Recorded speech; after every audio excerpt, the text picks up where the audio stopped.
하나님께서 주시는 말씀을 다 같이 읽어볼까요? 다 같이 일어나시겠습니다. 요한계시록 21장 3절로 7절 그리고 22장 1절로 5절인데요. 먼저 3절로 7절까지 한 절씩 교독합니다.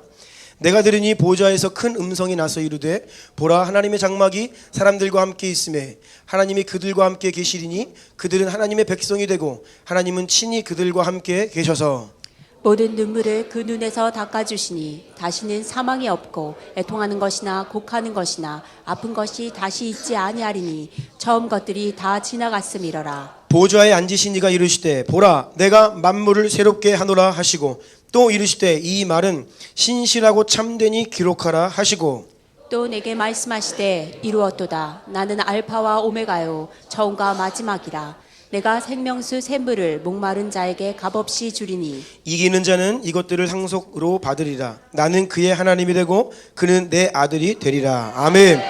22장으로 넘어가서요 1절로 5절까지 한 절씩 교독하겠습니다. 또 그가 수정같이 맑은 생명수의 강을 내게 보이니 하나님과 및 어린 양의 보좌로부터 나와서 길 가운데로 흐르더라. 강 좌우에 생명나무가 있어 12가지 열매를 맺되 달마다 그 열매를 맺고 그 나무 잎사귀들은 만국을 치료하기 위하여 있더라. 다시 저주가 없으며 하나님과 그 어린 양의 보좌가 그 가운데에 있으리니 그의 종들이 그를 섬기며 그의 얼굴을 볼 터이요 그의 이름도 그들의 이마에 있으리라. 함께 읽습니다. 다시 밤이 없겠고 등불과 햇빛이 쓸데없으니 이는 주 하나님이 그들에게 빛이심이라. 그들이 세세토록 왕 노릇하리로다. 아멘. 아멘. 자리에 앉으시겠습니다.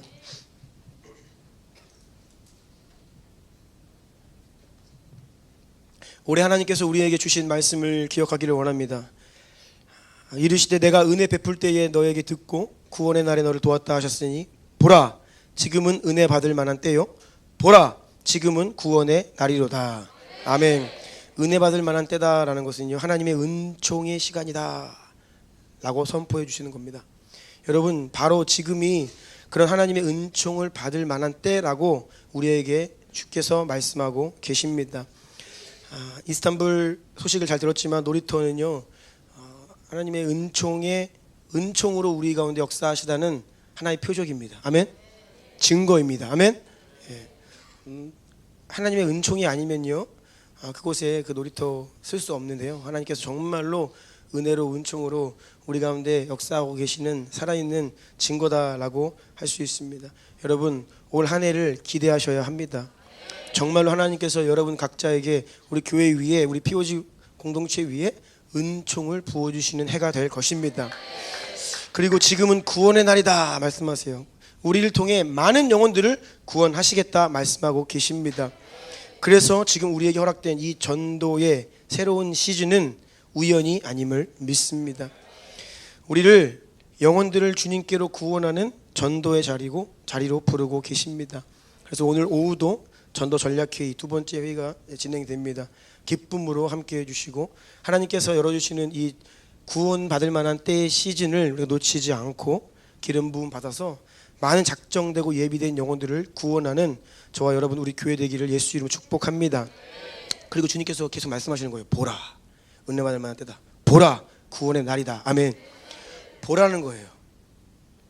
왜냐하면요 너무나 많은 사람들이 하나님의 우중을 몰라요.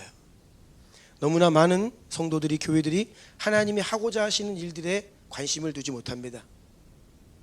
영적으로 우둔하기 때문에 우리의 영의 눈이 열려서 이러한 영적인 시즌을 때를 볼 수 있어야 합니다. 우리의 영이 깨어나서 그것을 인식할 수 있어야 합니다. 그래야 하나님께서 하시는 일 하고자 하시는 일 볼 수 있고요 그래야 하나님께서 우리에게 주시는 마지막 시대적인 사명들을 감당할 수 있게 됩니다. 그래서 오늘도 여러분께요 주님께서 우리에게 주시는 말씀을 아멘으로 취하시길 축복합니다. Now is the time 아홉 번째 시간입니다. 제목 같이 읽을게요. 시작. 성령의 깊은 임재가 우리의 영을 깨우고 마음을 새롭게 합니다.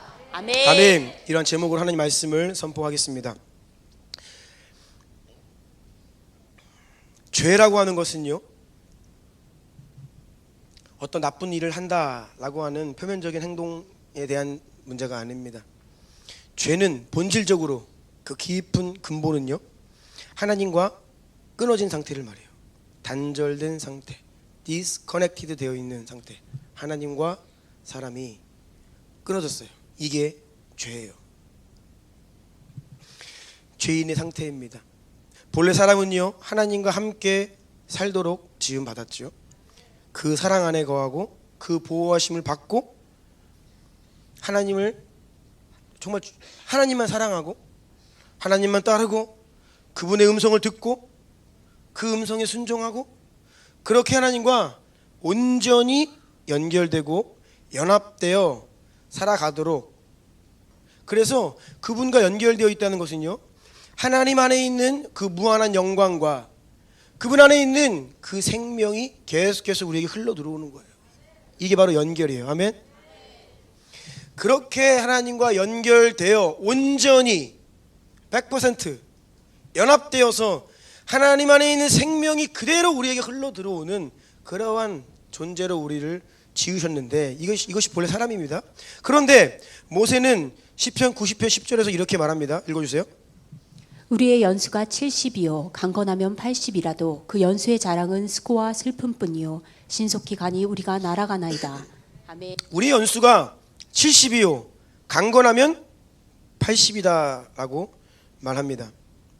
그런데 모세는요 그렇게 말하고선 120까지 살았습니다. 근데 이게 이유가 다 있습니다. 오늘 말씀 안에 다 들어있어요. 왜 평균 수명 월등 이상을 살았는가? 그 이유가 있죠. 그런데 뭐 고작 해봤자 70, 80, 많이 살아도 80인데 그 연수마저도 수고와 슬픔뿐이다.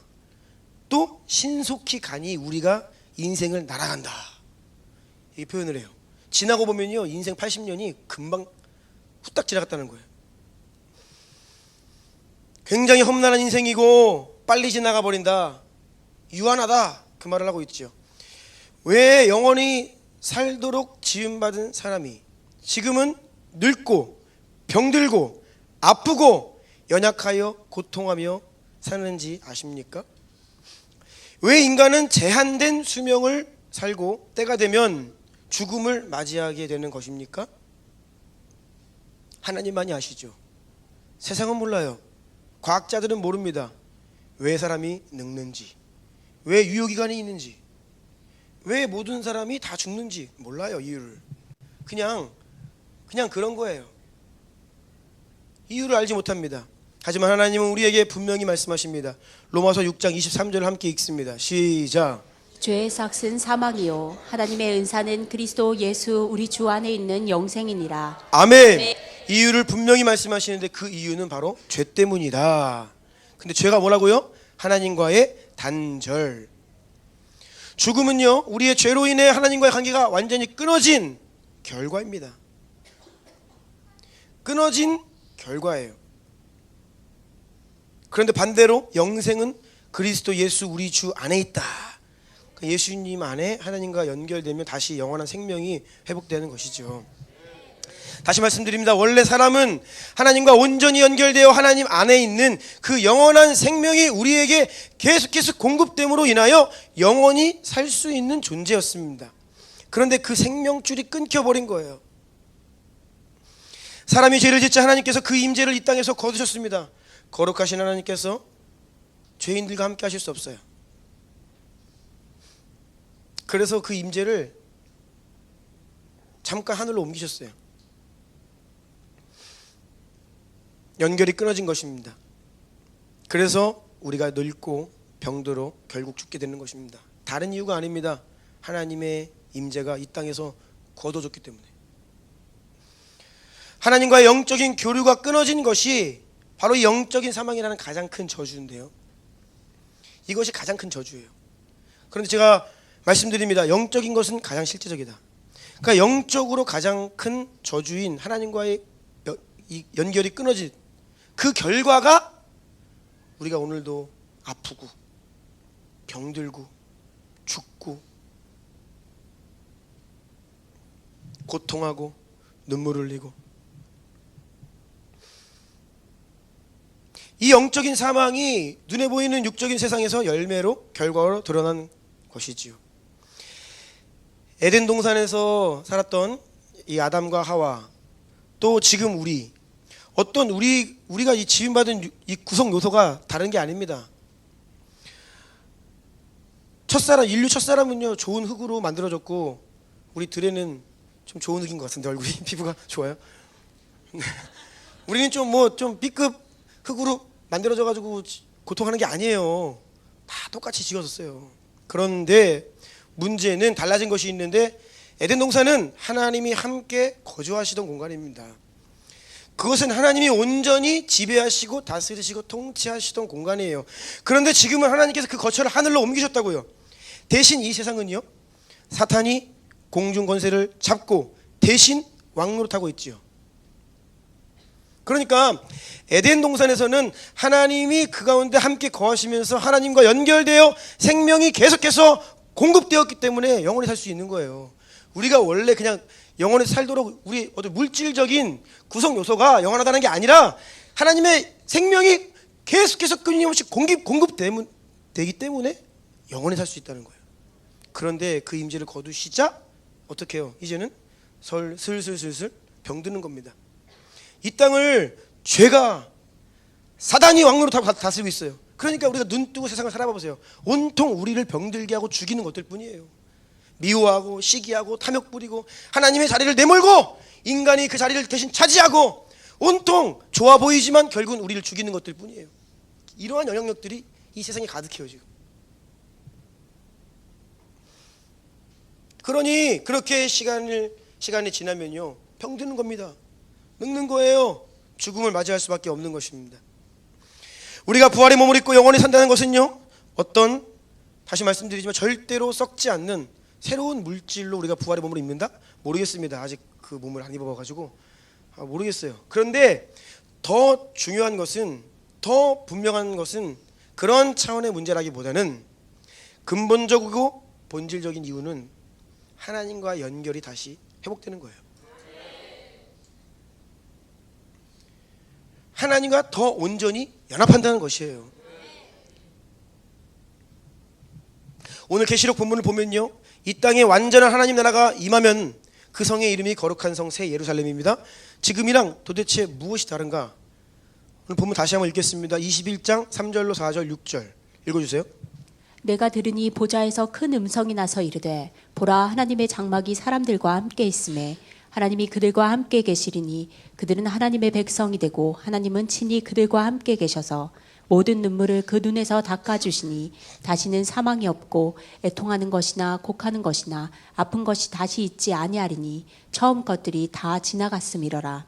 또 내게 말씀하시되 이루었도다. 나는 알파와 오메가요 처음과 마지막이라. 내가 생명수 샘물을 목마른 자에게 값없이 주리니. 아멘. 자 3절 보시면 하나님의 장막이 사람들과 함께 있다. 이것은요 그때 당시에 표현입니다. 하나님의 장막이라고 하는 것은 하나님이 거하시는 집입니다. 하나님의 집이 하늘에서 아래로 내려온 거예요. 땅으로. 그래서 하나님이 이 땅에서 우리와 함께 사신다는 거예요. 이게 바로 영원한 하나님의 나라입니다. 사람들과 함께 있고 하나님이 그들과 함께 계시고 친히 그들과 함께 계시다. 계속 강조되고 있는 게 뭐예요? 하나님이 우리와 함께 계시다는 거예요. 우리와 아예 그냥 같이 사신다. 이것이 바로 지금과 근본적으로 다른 하나님의 나라의 모습이죠. 이어지는 21장 1절로 5절도 읽어주세요. 또 그가 수정같이 맑은 생명수의 강을 내게 보이니 하나님과 및 어린 양의 보좌로부터 나와서 길 가운데로 흐르더라. 강 좌우에 생명나무가 있어 12가지 열매를 맺되 달마다 그 열매를 맺고 그 나무 잎사귀들은 만국을 치료하기 위하여 있더라. 다시 저주가 없으며 하나님과 그 어린 양의 보좌가 그 가운데에 있으리니 그의 종들이 그를 섬기며 그의 얼굴을 볼 터이요 그의 이름도 그들의 이마에 있으리라. 다시 밤이 없겠고 등불과 햇빛이 쓸데없으니 이는 주 하나님이 그들에게 비치심이라. 그들이 세세토록 왕 노릇하리로다. 아멘. 그때에는 뭐가 다르냐? 우리가 어린 양의 얼굴을 본다는 것이에요. 직접 그 영광스러운 보좌와 어린 양을 보면서 살게 될 것이다 라는 것이죠. 마지막 5절 보니까 태양이 필요 없어요. 이런 등불이 필요 없어요. 근데 엄청 밝아요. 왜냐하면 하나님 자체가 빛이시기 때문에. 그분이 우리 가운데 그냥 함께 하신 그 자체가 엄청난 광채고요. 그것이 치유의 광선이에요. 그래서요, 그 주님, 그 하나님의 나라와 하나님과 함께 거하는 그 공간 가운데는요, 이 조금도 죽음의 기운이 머물 수가 없어요. 생명수 강이 계속 흘러옵니다. 모든 것들 치유하고 살리고요. 생명나무 열매와 그 잎사귀가 치유하는 거예요. 치료하는 거예요.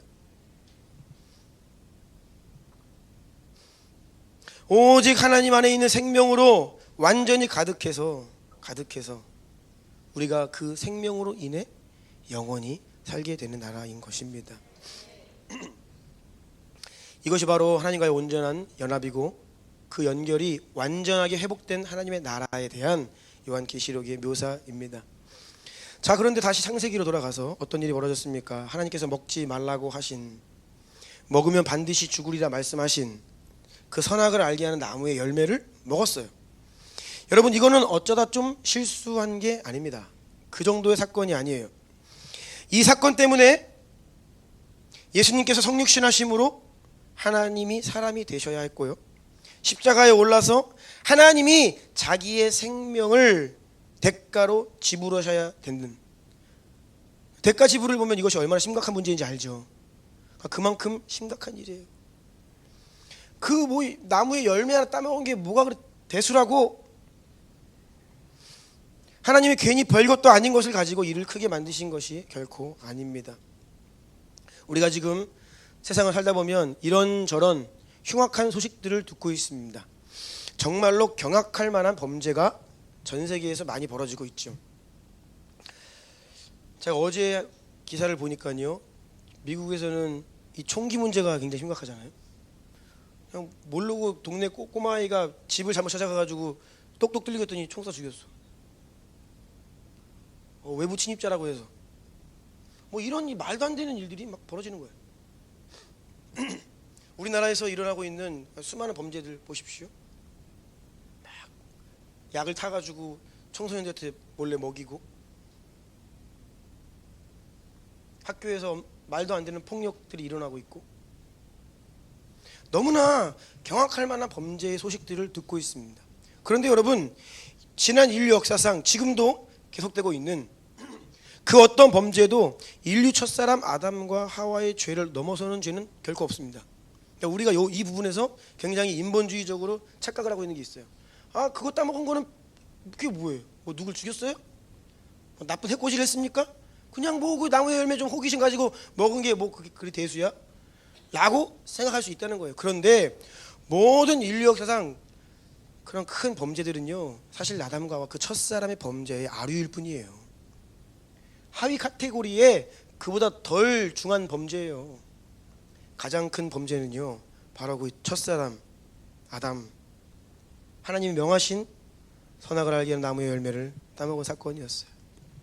왜냐하면요, 그 처음 사건으로 인하여 하나님과 인간 사이의 연결이 끊어졌기 때문이에요. 하나님과 사람 사이의 회복 불능의 단절이 일어났기 때문입니다. 하나님께서 이 땅에 더 이상 거하실 수가 없는, 그래서 거처를 하늘로 옮기실 수밖에 없는 그 결과를 난 범죄가 바로 첫사람의 범죄예요. 그리고 이 세상은요, 사탄이 왕노릇하는 자기 세상이 되어버렸습니다.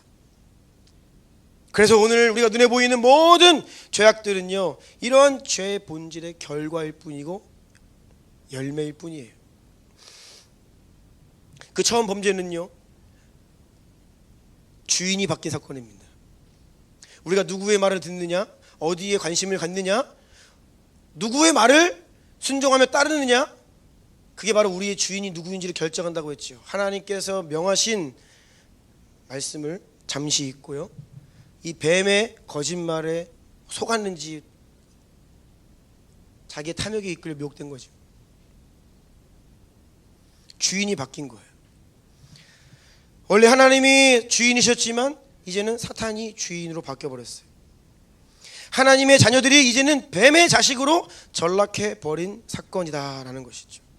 그래서 여러분, 예수님께서 바리새인들을 향하여서 독사의 자식들아 말씀하시는데, 이것이 지금 예수님이 야 XX야 삐리리 욕하는 게 아니에요.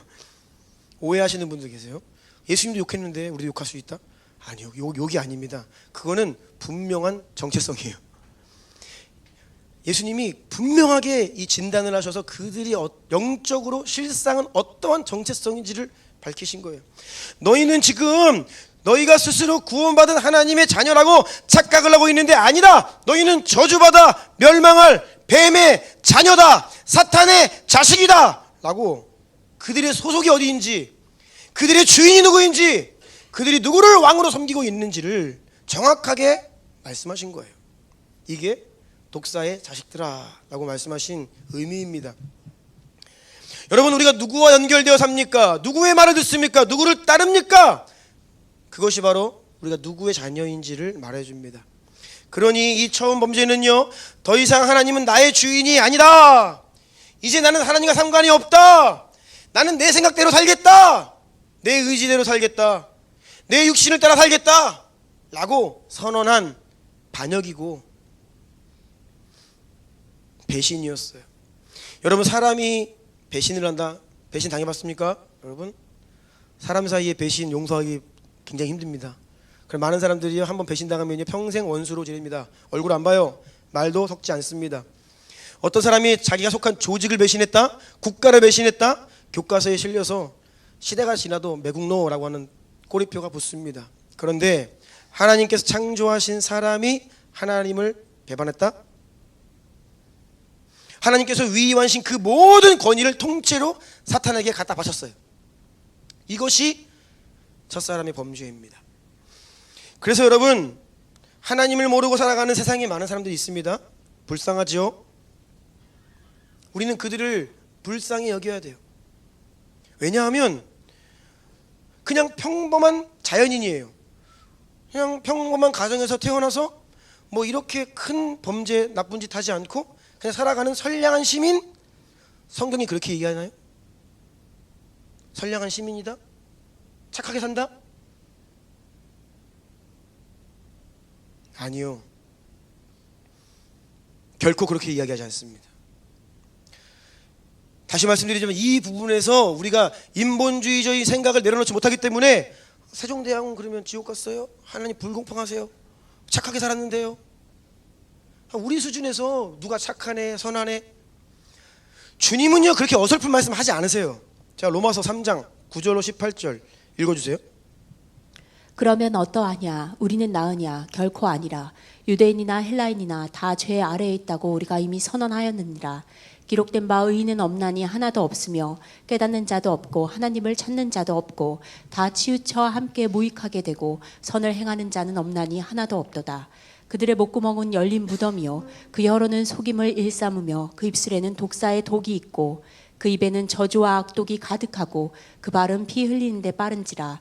파멸과 고생이 그 길에 있어 평강의 길을 알지 못하였고 그들의 눈앞에 하나님을 두려워함이 없느니라 함과 같으니라. 아멘. 이것은요 어떤 나쁜 사람을 향해 일컫는 것이 아니라 하나님을 모르고 살아가는 모든 일반인들, 자연인들을 향한 성경의 진단입니다. 그들의 목구멍은 열린 무덤이다. 그들의 입술에는 독사의 독이 있다. 그 입에는 저주와 악독이 가득하다. 그 발은 피 흘리는데 빠르다. 파멸과 고생이 그의 길에 있다. 선량한 시민 아니에요. 주님은 그렇게 말씀하지 않으십니다. 우리가 이 죄를 너무나 가볍게 여기는 거예요.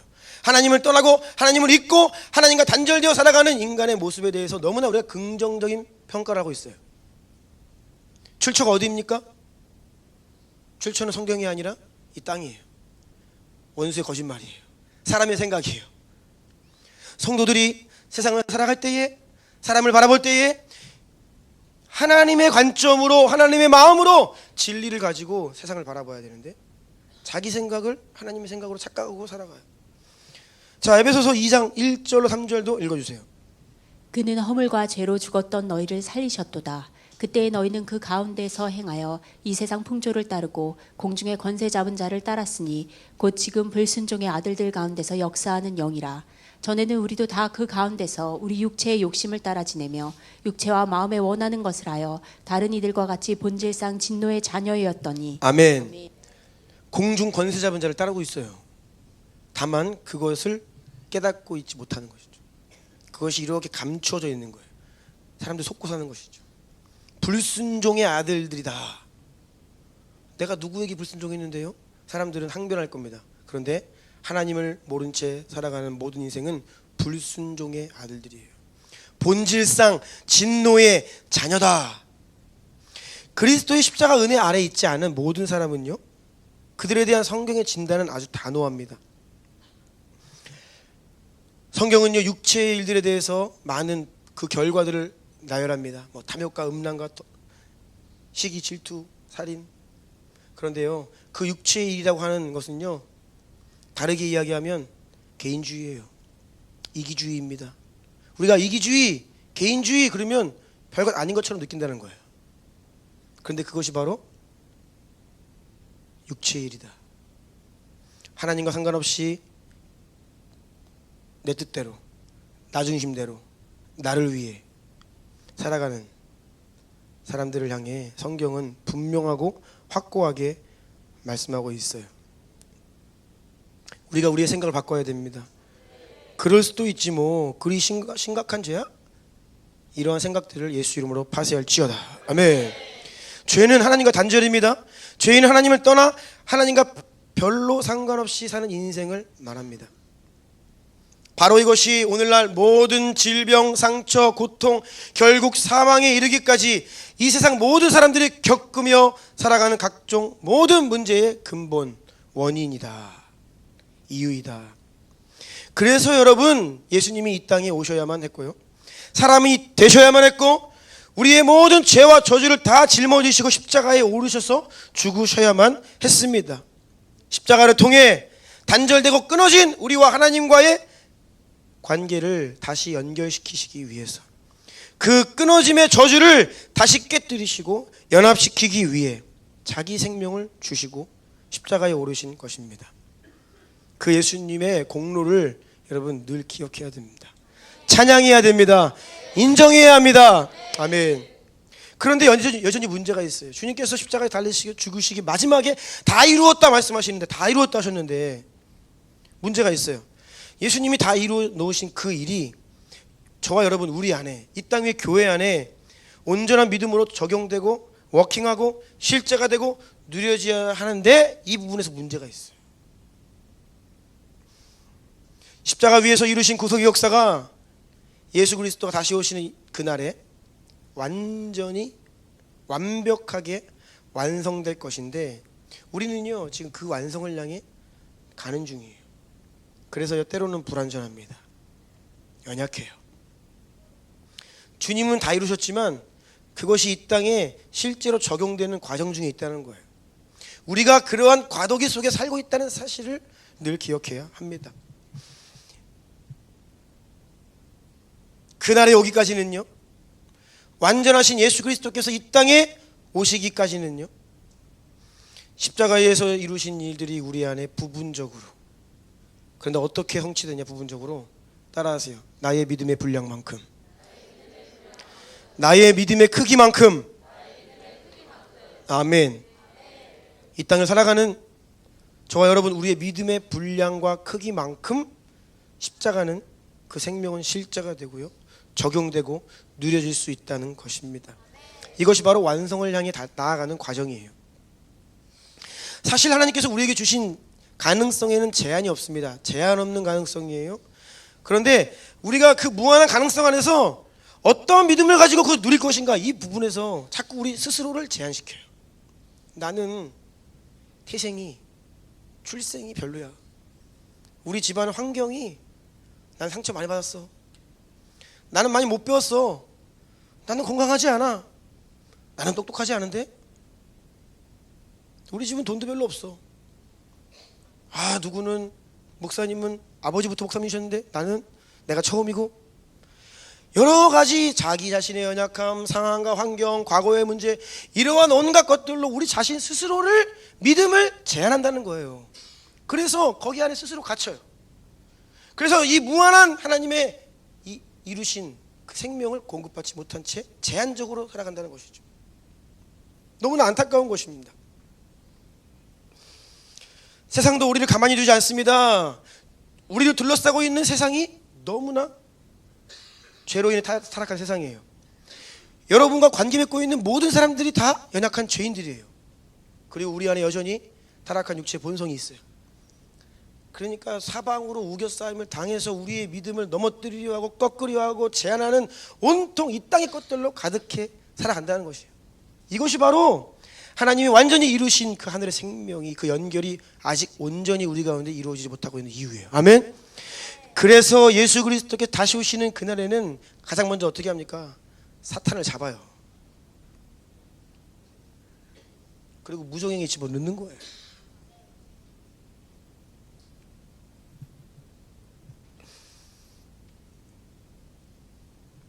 우리는 믿음의 선한 싸움을 싸우며 살고 있는데요, 이 믿음의 싸움이란 우리 스스로가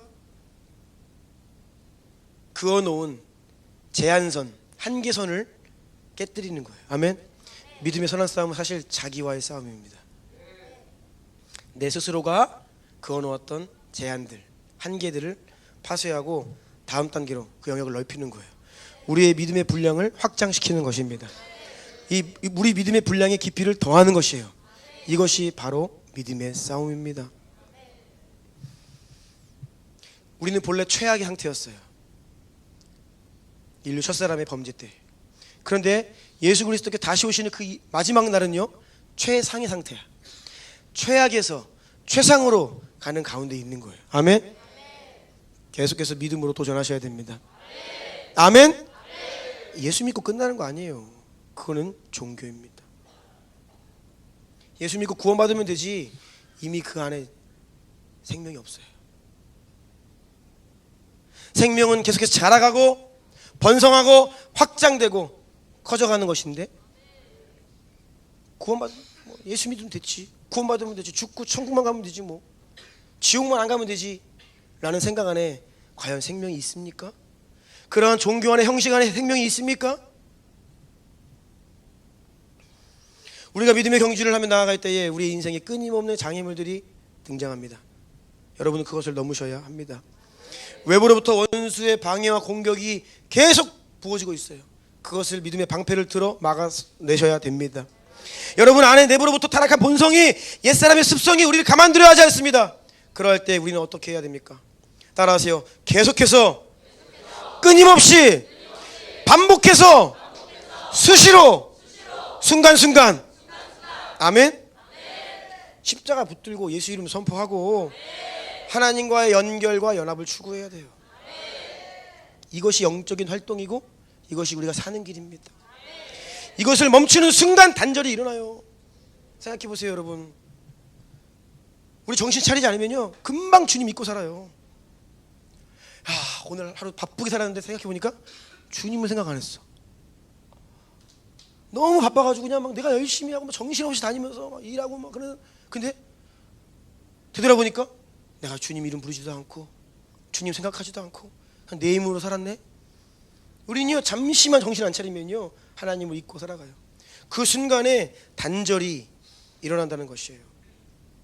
단절이 일어나면요, 내 생각대로 삽니다.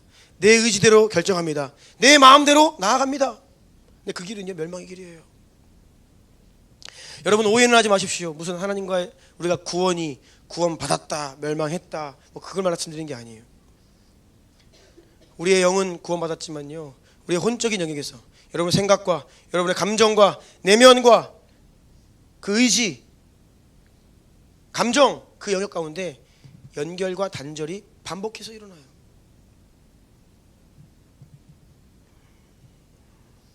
그래서 그 단절이 자주 오래 지속되면 그 사람이 바로 육적인 사람이에요. 혼적인 사람이에요. 왜요? 자기 생각으로 사니까 자꾸. 하지만 그 가운데에서 빨리 정신을 차리고 하나님께로 돌이키고 주의 이름 부르면서 하나님과 다시 연결되고 깨어나는 사람, 그런 사람이 영적인 사람입니다. 믿음의 싸움은요, 하나님을 기억하는 싸움이에요. 주님의 이름을 부르는 싸움입니다. 내 힘으로 싸우는 게 아니라고요. 내 힘으로 안 돼요. 주님을 의지해서 주님의 능력으로 싸워야죠. 그래서 우리의 싸움은요, 하나님을 기억하고 하나님을 붙들고 십자가를 의지하고 주여 주여 이름 부르고 주님을 의지하고 주님께로 피하고 주님을 힘입고 주님께 구하고 기도하고 누가 더 얼마나 자주 하나님을 기억하느냐, 누가 하나님을 잊지 않느냐, 누가 더 자주 하나님을 인식하느냐, 누가 더 하나님의 뜻과 음성을, 그 감동을 받고 거기에 반응하며 사느냐, 이것이 바로 믿음의 문제예요. 그러기 위해서 여러분, 우리에게는요 하나님의 임재가 필요합니다. 하나님의 나라는, 다시 말씀드립니다, 하나님이 우리와 함께 계시는 곳, 거하시는 곳, 완전히 우리와 함께 사시는 그 나라가 하나님의 나라다. 거기에는 하나님의 임재가 충만해요. 그런데 지금은요, 하나님의 나라가 이미 왔지만 아직 완전히 오지 않았죠. 이미와 아직을 아시죠? 우리는 하나님의 나라를 미리 연습하며 살아가는 자들입니다. 장차 임하게 될 하나님의 나라에 하나님의 임재가 충만하기 때문에 이 땅에서 무엇을 연습해요? 하나님의 임재를 연습하며 사는 거예요. 장차 완전한, 온전한, 충만한 임재가 올 것을 믿음으로 갈망함으로 이 땅에서 그 임재를 갈망하며, 어떻게 하면 그 임재를 누리며 살 수 있을까? 어떻게 하면 그 임재 가운데 들어갈 수 있을까? 이 갈망을 가지고 하나님 나라를 연습하며 사는 자들이 성도들의 삶인 줄로 믿습니다. 하나님의 나라에 있는 기쁨이 충만하지요? 그러니까 우리가 기쁨을 연습하는 거예요. 슬픔을 예수 이름으로 날려버리고 기쁨을 선포하고, 그 하나님의 나라에 있는 고통이 없고 눈물이 없어요. 질병도 없어요. 그래서 우리가 아프면 기도하는 거예요. 예수 이름으로 치유될지어다. 이 땅에 하나님의 나라가 오기를 원하는 거죠. 제가 아픈 성도들에게 기도할 때 항상 고민이 있습니다. 잘 낫지를 않네. 잭깍잭깍 나면 좋겠는데 잘 낫지를 않아서 기도할 때마다 제가 머뭇거려요. 그런데요, 저는 하나님의 나라의 온전한 치유를 갈망합니다. 그래서 기도해요. 아프면 기도합니다. 할 수 있으면 그 자리에서 당장 기도하려고 노력합니다. 그러면서 여러분 안 보일 때 제가 열심히 기도해요. 주님, 기도할 때 낫게 해주십시오. 이 치유되는 확률이 너무 현저히 낮습니다. 권위가 안 씁니다. 그래서 제가 신유의 은사도 구해요.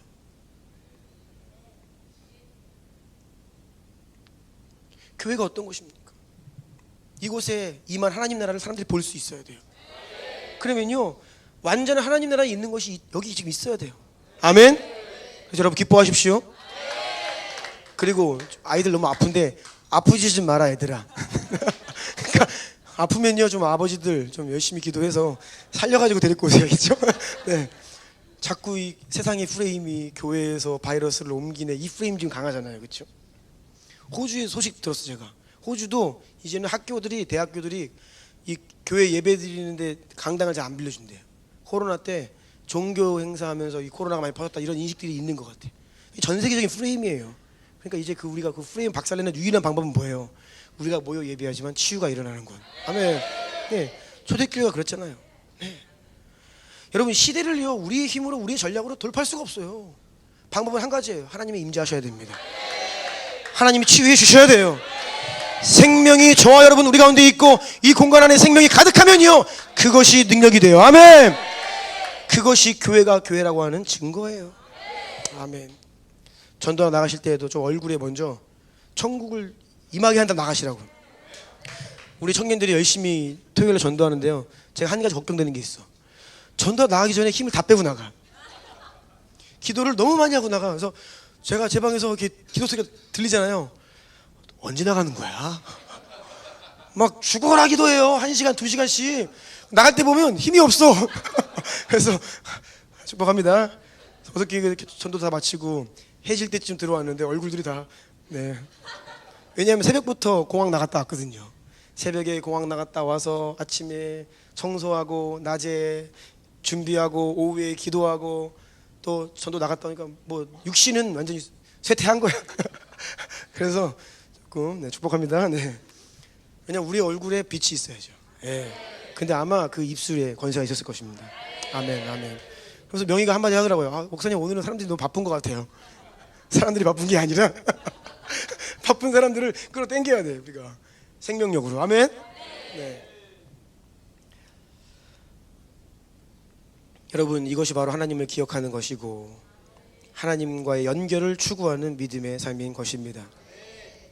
성령이 임재하시고 이것이 실제가 되는 만큼, 우리가 하나님을 기억하는 만큼, 주의 이름을 부르는 만큼 우리는 더 연결되어 예수 이름의 권세와 성령의 능력을 경험하며 살게 될 것입니다. 그런데 종교가 뭐예요? 살아있는 것처럼 보이지만 임재가 없어요. 그 안에 종교적이다?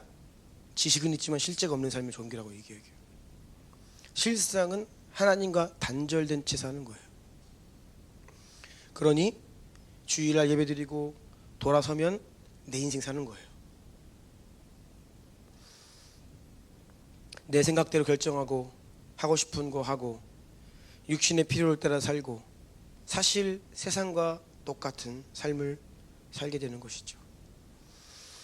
이것이 바로 영적으로는 이 세상 풍조를 따르며 불순종의 아들들 가운데 역사하는 영을 따라 사는 예수님께서 독사의 자식들이라 말씀하신 종교적인 사람들의 모습입니다. 여러분, 종교를 경멸해야 돼요. 아멘. 종교는요, 중증이에요. 중증 환자예요. 이거는 거의 방법이 없어요. 종교로 가면요. 고린도후서 5장 17절 함께 선포할까요? 시작. 그런즉 누구든지 그리스도 안에 있으면 새로운 피조물이라. 이전 것은 지나갔으니 보라 새 것이 되었도다. 아멘. 아멘. 이 말씀을 수시로 선포하십시오. 내가 막 육신이 올라와요? 나는 새로운 피조물이다 선포하십시오. 그렇게 해서 죄를 이겨야 돼요. 유혹이 다가올 때에, 나를 넘어뜨리려 할 때에 나는 새로운 피조물이다. 이전 것은 지나갔으니 보라 새 것이 되었도다. 선포하며 사는 것입니다. 이렇게 우리에게 이미 선언된 너희는 새로운 피조물이다, 이미 선언되고 실제가 된 그 영적인 진리를 우리가 순간순간 선포하는 것, 이것이 바로 마음을 새롭게 하는 거예요. 로마서 12장 2절 함께 읽습니다. 시작. 너희는 이 세대를 본받지 말고 오직 마음을 새롭게 함으로 변화를 받아 하나님의 선하시고 기뻐하시고 온전하신 뜻이 무엇인지 분별하도록 하라. 아멘. 이미 새로운 피조물이 되었다는 사실을 기억하고 선포하고 그 진리 위에 서서 나의 혼과 육을 복종시켜라. 이것이 바로 마음을 새롭게 하라라고 말씀하신 뜻이 의미입니다. 이것이 주님의 임재 가운데 일어나요. 임재를 떠나 살면요, 이 사실을 잊어버려요. 마음이 새롭게 되는 바로 거기, 바로 그 시간과 공간이 바로 하나님과 연결되는 자리이죠. 우리가 하나님을 경험하면 마음이 바뀌어요. 아멘. 그래서 꼭 자신의 기도 생활을 점검하십시오. 기도의 자리로 들어갈 때 나와 기도를 예수 이름으로 기도합니다 아멘하고 일어나서 다시 세상으로 나갈 때 내 모습이 바뀌어 있어야 돼요. 왜요? 그 가운데 하나님과의 연결이 일어나면요, 반드시 마음이 새로워지기 때문이에요. 없던 소망이 일어나고 연약해진 믿음이 다시 굳건히 일어나고 슬픔이 사라지고 염려와 걱정과 두려움이 떠나가고, 이것이 바로 우리의 예배, 여러분의 기도, 여러분이 하나님 말씀을 펴 읽을 때에 이러한 역사가 일어나야 됩니다. 거기에 성령의 임재가 있어야 합니다. 저는 지난 한 주간 동안에 마음을 새롭게 하는 것이 무엇인가에 대해서 많은 묵상을 하게 되었는데요. 우리가 지금 레위기 말씀을 읽고 있잖아요. 레위기에 얼마나 많은 율법들, 계명들이 있습니까?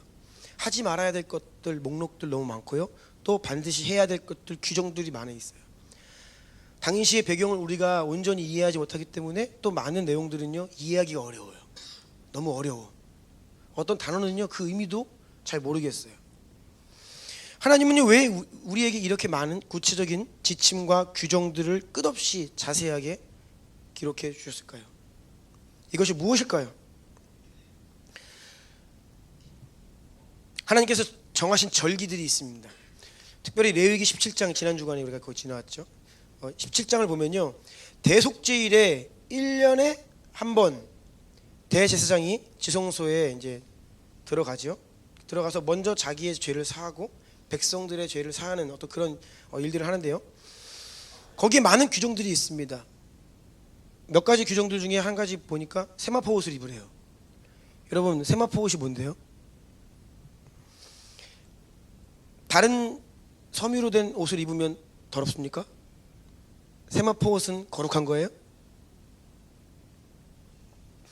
그 옷을 입기 전에 물로 몸을 씻으라고 하십니다. 물론 물로 몸을 씻으면 육신은 깨끗해지죠. 그런데 우리가 물로 몸을 씻으면 우리의 영이, 우리의 죄가 사함받습니까? 그런데 주님은 왜 그것을 명령하시죠? 수송아지의 피를 뿌리라고 하시는데 그 피가, 송아지의 피가 뭔데 그것이 죄를 정결하게 하는 능력이 있습니까? 두 마리의 염소를 제비 뽑으라는 거예요. 한 마리는 여호와를 위하여 속죄제물로 드리고 다른 한 마리는 아사셀을 위하여 살아있는 채로 광야로 보내라. 아사셀은 도대체 뭐예요? 이해하세요? 이 의미를 잘 몰라요. 아사셀은요, 타락한 천사의 이름이다, 뭐 이런 해석도 있고요. 아니면 그 말 자체가 보냄받은, 떠냄받은 염소다, 그런 의미를 가지고 뭔지 몰라요. 아무튼 이런 구체적인 많은 규정들이 있다는 것입니다. 그것이 도대체 무슨 의미이죠? 모쪼록 우리에게는 이렇게 복잡하고 이해하기 어려운 규정들을 명령하시고 그것을 순종하여 지키라 하시는데 이유가 무엇입니까? 특별히 이 대속죄일에는요, 온 백성에게 금식을 명령하십니다. 레위기 16장 29절 한번 읽어볼까요? 시작. 너희는 영원히 이 규례를 지킬지니라. 일곱째 달 곧 그 달 10일에 너희는 스스로 괴롭게 하고 아무 일도 하지 말되 본토인이든지 너희 중에 거류하는 거류민이든지 그리하라. 스스로 괴롭게 해라. 문자적으로는 너희 마음을 괴롭게 해라. 이것에 이제 어떤 의미냐면 금식하라는 말이에요.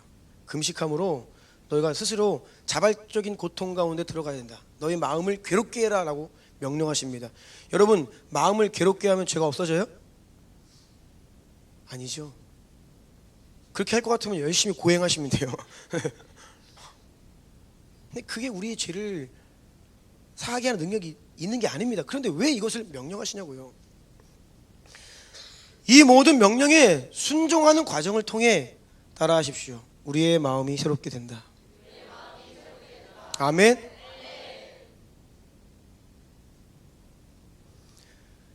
그냥 다이렉트로 들어가는 게 아니에요. 지성소로 수많은 절차들이 있어요. 그 절차 하나하나를 구체적으로 하나님을 경외함으로 문자적으로 그것을 순종하고 그 하나하나 과정을 거치면서 무슨 준비를 합니까? 마음의 준비를 하는 거예요. 아, 나는 죄인이구나. 원래 멸망받아 죽어야 되는구나. 하지만 하나님께서 나를 구원의 자리로, 은총의 자리로 부르시는구나. 하나님의 임재가 있는 그 거룩한 자리. 이 땅이 죄로 인하여서 하나님 임재를 거두셨는데 그 가운데 일부를 구별하셔서, 지성소를 보세요. 구별하시잖아요. 구별하시고 그 구별하신 그 중심 중에 중심 가운데 임재하시는 거예요. 부분적으로 잠깐 그곳에 나올 때 그냥 나오면 안 된다는 거죠. 예수의 보혈의 공로를 힘입고 마음을 새롭게 하고 하나님을 경외함으로 나오라는 것입니다. 그렇게 대속죄일을 지나면요, 유대인들은요 새해 첫날이 옵니다. 초막절 7월 15일, 7월 10일이 대속죄일이에요. 지나면 7월 15일이 새해 첫날입니다. 그렇게 새해를 맞이하도록 하시는 거예요. 그래서 1년이라고 하는 사이클을요, 하나님을 경외하고 하나님을 기억하고 마음을 새롭게 해라. 이것이 1년, 절기, 그리고 일주일 단위의 이 사이클 속에 담겨있는 하나님의 섭리예요. 마음을 새롭게 해라. 우리가 왜 주일날 모여 예배합니까? 우리가 왜 매일매일 하나님의 임재 가운데로 들어갑니까? 우리의 영을 깨우고 우리의 마음을 새롭게 하고 다시 십자가 아래로 들어가는 것이에요. 하지만 이런 것들이 종교가 되면요, 아무런 의미가 없어지죠. 엘리의 아들들은요, 그들에게는 이 장치들이 아무런 소용이 없어. 왜? 종교가 되었으니까. 그냥 하는 거예요. 그냥 시키는 대로 몸만. 임재가 없으면요, 우리의 영을 깨울 수 없습니다. 우리의 마음이 새롭게 될 수 없습니다. 그래서 여러분, 우리가 주님의 임재를 사모해야 합니다. 여러분, 매일매일 임재 가운데로 들어가시기 축복합니다.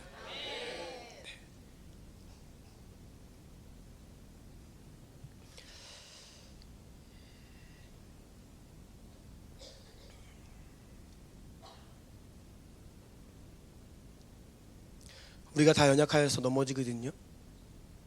넘어지지 않는 사람은 없습니다. 나는 안 넘어져? 거짓말하는 거죠. 다 넘어져요.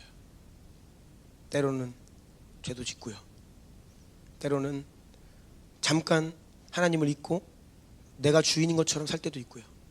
그런데 중요한 것은 안 넘어지는 것도 중요하지만요, 다 넘어지게 돼 있다니까요. 그런데 그때 넘어졌을 때에 얼마나 빨리 다시 일어날 수 있느냐, 누가 재빨리 하나님의 임재로 다시 들어갈 수 있느냐, 이 싸움이에요. 스스로 해야 되고요, 안 되면 옆에서 도와줘야 돼요. 다시 임재로 빨리 들어가야 돼. 누가 더 빨리 임재로 들어가느냐, 누가 더 자주 임재로 들어가느냐, 누가 더 오래 임재 안에 머무느냐, 누가 일상 가운데 그 임재를 가지고 살아가느냐, 이것이 오늘날 살아가는, 이 마지막 시대를 살아가는 가장 중요한 이슈예요. 다시요, 누가 더 빨리 임재로 들어갈 수 있느냐. 죄를 범했을 때 누가 갈 수 있어요 빨리? 사람의 본성이 이상해요. 죄를 지면요, 은혜의 자리로 나아가야 돼요, 용서받기 위해서. 근데 죄를 지면 하나님을 멀리해요.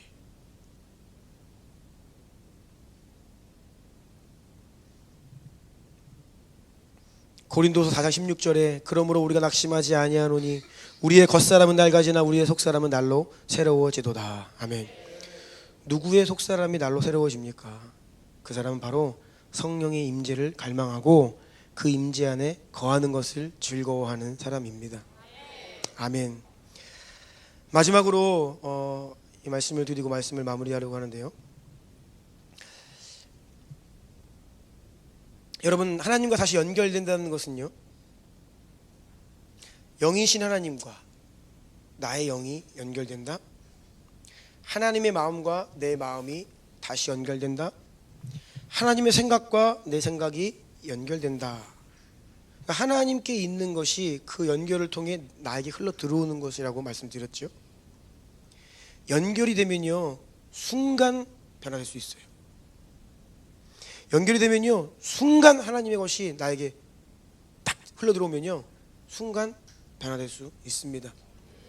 주님께서 행하신 치유의 기적은요, 잘 먹고 잘 요양해서 일어난 치유가 아니에요. 즉각적 치유죠. 생명이 들어가면요, 즉각 치유되는 것이에요. 그래서 여러분, 우리가요, 이 순간 하나님께 순종함으로 이 능력을 공급받아 살아가는 연습을 해야 되는데요, 가장 중요한 것이 여러분의 마음이에요. 마음. 다시 말씀드립니다. 마음을 새롭게 하는 거. 이 마음에서 즉각 순종이 일어나야 돼요. 우리가 착각을 해요. 마음은 뭘 순종해? 순종이라고 하면 뭔가 내 몸을 움직여서 하는 걸로 뭐 헌신하고 뭐 어딜 가고 뭘 전도를 하고 사역을 하고라고 생각하는데, 아니요. 가장 근본적인 순종은요, 우리의 마음 안에서 일어납니다. 제가 가만 보니까 피조 세계에서 모든 피조물들 가운데 유일하게 하나님이 말씀하실 때 불순종하고 완고하게 버티는 게 인간이에요. 주님께서요, 평안하라 말씀하시는데 그 평안을 믿음으로 취하질 않아. 두려워 말라 말씀하시는데 이 마음에서 그 순종을 안 해요. 거절해. 자꾸 딴소리 하는 거예요, 우리가.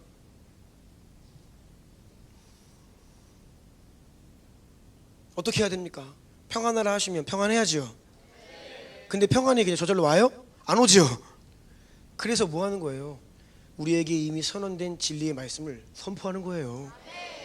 여러분, 진리의 말씀을 입술로 선포하는 것이 즉각 순종이에요. 마음의 순종. 그렇게 순종하면요, 그 순종이, 그 선포가 공기를 바꿔요. 공기가 바뀐다? 하나님이 임재하신다는 거예요. 그러면요, 내 마음이 바뀌어요. 이 즉각 순종의 훈련을 계속해야 돼. 순간순간. 아멘? 이유가 중요한 게 아니에요. 내가 화가 나는 이유가 중요한 게 아니야. 그 이유가 무엇이든지 분노가 올라오면 즉각 순종. 좀 잠잠해라. 과거에 이석희 장로님께서 그 말씀하셨어요. 인생을 살다 보면 이걸 많이 해야 된대. 이거를 잡생각 들면 이거 또 나가. 근데 우리는요, 그분이 오시면 모셔. 그 생각을 묵상해. 두려움이 오면 임하소서. 계속 자기 골방 들어가가지고 가지고 막 그냥 눈물 흘리고 콧물 짜고 잠 못 자고, 그래서 얼굴에 어둠이 가득한 채 오죠. 그래서 우리 청년들이 저한테 물어봐요. 목사님은 기가 막히게 안 돼. 기가 막힌 게 아니에요. 네 얼굴을 봐. 그러면 네가 어디에 살라는지를 알아. 임재 가운데 왔는지 어둠 가운데 왔는지 그냥 딱 보면 보여요. 얼굴에 눈만 봐도 보여. 야, 쟤 또 먹혔구나. 또 당했구나, 원수한테. 영적인 게 아닙니다. 너 어떻게 알았니? 제가 과거에 지윤 간사한테 그런 얘기를 했어요. 지윤아, 2주 전이었다. 내가 참았는데 네가 스스로 못 일어나니 내가 한마디 하겠다. 정확히 2주 전에 무슨 일이 있었니? 일이 있었더라고요. 왜냐하면 정확히 2주 전이었거든요.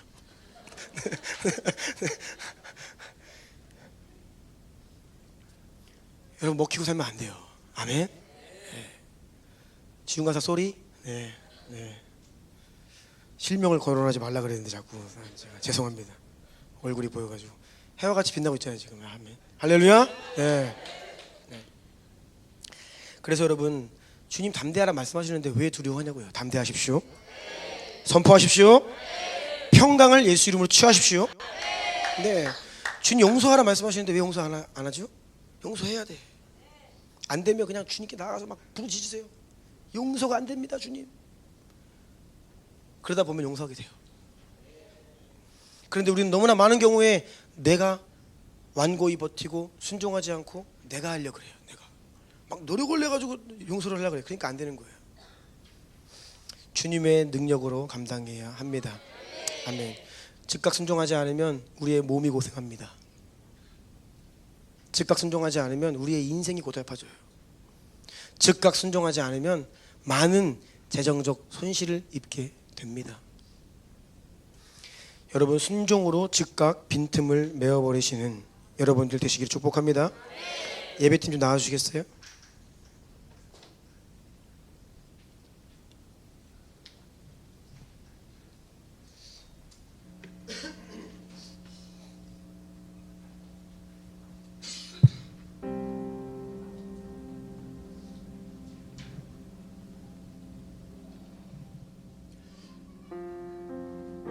주님께서 나사로야 나오라 말씀하셨지요.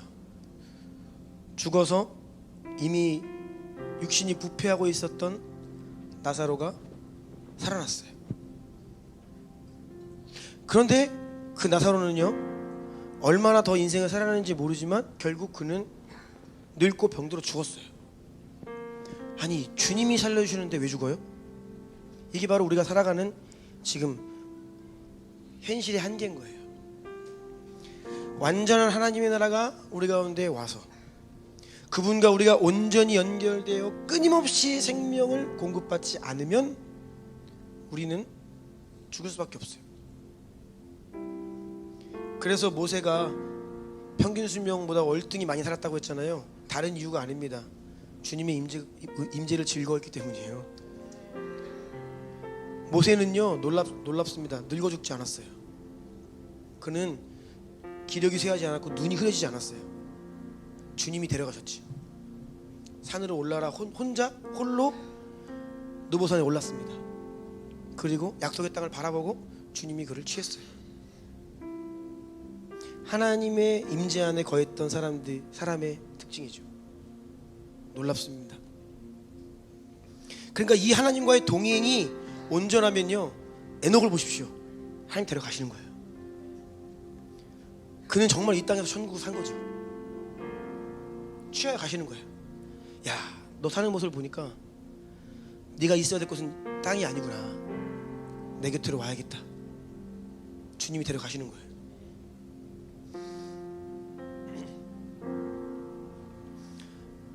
우리가 하나님의 품 안에 거하고 성령의 임재 가운데 거하는 연습을 계속 해야 됩니다. 여러분, 부탁드립니다. 여러분의 마음을 원수에게 빼앗기지 마세요. 주님의 임재를 여러분 인생 가운데 초청하세요. 주여, 나를 거룩한 성전이라 하셨사오니 내 안에 더 충만히 임재하여 주소서. 내가 발걸음하는 그 모든 공간과 만나는 관계 가운데 주의 임재가 풀어져 내가 주님과 연결되어 하나님께서 나에게 주시는 그 생명의 공급을 가지고 살아가게 하여 주옵소서. 우리가 함께 예배드리는 이 공간 가운데 주의 성령을 더 부어주십시오. 나와 부르짖어 기도할 때마다 치유가 일어나고 회복이 일어나게 하시고 기이한 것을 보게 하시고 믿음이 확장되게 하여 주십시고 놀랍고 기이한 주의 역사를 보게 하여 주십시오. 연결을 선포합니다. 연합을 선포합니다. 저는 원합니다. 단 한 번도 보지 못한 영광을 보기를 원해요. 우리는 초대교회의 영광과 권능을 회복할 뿐 아니라 그것을 뛰어넘어 가장 영광스러운 주님의 재림을 보게 될 것입니다. 그런 자리로 나아가는 거예요. 여러분 한 사람 한 사람은 그런 사람이 되어야 합니다. 사도적인 권능을 가지고 하나님과 연결되어 사람을 살리고 치유하고 열방을 추수하는 주님의 교회로, 그러한 성도들로 가정으로 일어나시길 예수로 축복합니다. 우리 한번 오늘 들은 말씀 주님의 은총을 간구하고 믿음으로 선포하고 그 강력한 임재 가운데 우리의 영이 깨어나고 우리의 마음이 새롭게 되어 그 하늘의 생명이 우리에게 공급되고 그 생명을 가지고 능력을 가지고 권세를 가지고 살아갈 수 있도록 주님 오늘 다시 한번 기름 부어 주십시오. 다시 한번 기름 부어 주십시오. 우리 주의 이름 세 번 부르고 기도합니다. 주여!